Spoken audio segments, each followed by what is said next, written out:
Возачот на црвениот автобус на Дурмотурс, Мануил Трифуновски, денеска бил на распит во Скопското обвинителство. Според извори на телевизија 24 од истрагата, неговиот распит траел многу кратко.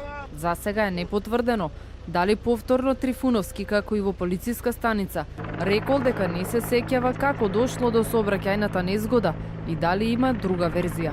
Детали не може да споделиме, бидејќи овој случај се уште е во рана фаза предистрага. Претходно информиравме дека ги чекаме вештачењата, се врши распит на сведоци, преживеани патници, се собира документација од фирмата превозник. Во меѓувреме се чекаат листинзите од неговиот мобилен телефон, кој обвинителството ги нарача за да се провери дали пред несреќата Трифуновски разговарал со некого или користел некаква апликација. Тоа е едниот правец во кој води истрагата за оваа несреќа. Вториот е вештачењето на автобусот кое го вршат професори од Машински факултет. Се утврдува во каква состојба бил црвениот автобус кој излета од автопатот и дали бил технички исправен. Од опозицијската ВМРО ДПМН и денеска бараат одговорност од МВР. Според нив, Министерството премижало неправилности при работењето на автомото Сдруженијето за технички преглед на возила, кое е во собственост на Дурмиш Белули, истиот газда на Дурмотурс. Оливер Спасовски и МВР, фатени живи, се обидоа да ги излажат граѓаните дека извршиле увид на 4 април 2018 година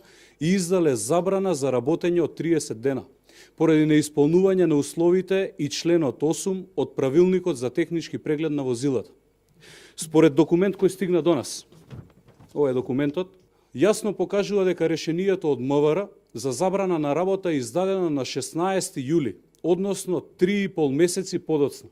Правното лице го отстранило недостатокот и писмено го известило МВР дека тоа е направено, пошто стручни лица од МВР извршиле повторен надзор и констатирале дека недостатокот е отстранет, зашто се изготвени записник и службена белешка. Во рамки на предистрагата се очекува и Белули да даде исказ во обвинителството. До сега беше објавено дека тахографот покажал дека црвениот автобус пред да излета од автопатот возел со брзина меѓу 80 и 85 км на час. На црниот список од несреќата се запишани 15 мина загинати. Четворица се уште се во тешка здравствена состојба во градската болница 8 септември, каде што се лекуваат уште 12 мина повредени. 6 мина повредени патници се лекуваат на останатите скопски клиники.